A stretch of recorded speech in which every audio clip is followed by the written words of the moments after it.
ভাইদের জন্য জরুরি তথ্য, যারা আপনারা ই পাসপোর্ট রিনিউ করবেন অথবা এমআরবি পাসপোর্ট থেকে ই পাসপোর্ট তৈরি করবেন অথবা এমআরবি পাসপোর্ট থেকে ই পাসপোর্ট সংশোধন করবেন, কি কি কাগজপত্র লাগবে? বাংলাদেশ দূতাবাস অনুমোদিত প্রবাসী কেন্দ্র তারা এই চার্টটি প্রকাশ করেছে।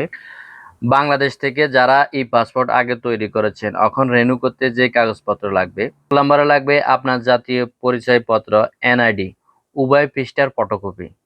2 নম্বরে লাগবে আপনার মূল পাসপোর্টের ফটোকপি অথবা মূল পাসপোর্ট, অথবা আপনার পাসপোর্ট যদি হারিয়ে যায় তাহলে আপনি পাসপোর্টের ফটোকপি, স্পষ্ট ফটোকপি নিয়ে আসতে হবে।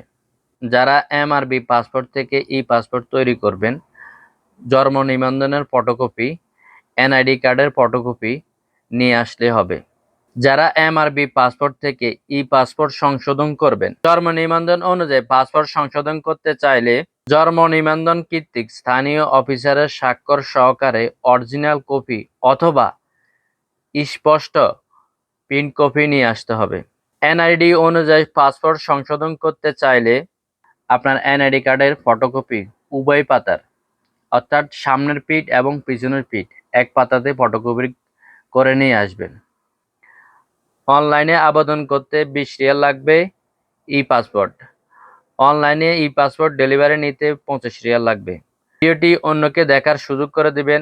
একটা ভিডিও বানাতে অনেক কষ্ট হয়। ফলো, সাবস্ক্রাইব দিয়ে পাশে থাকবেন। আসসালামু আলাইকুম ওয়া রাহমাতুল্লাহি ওয়া বারাকাতুহু।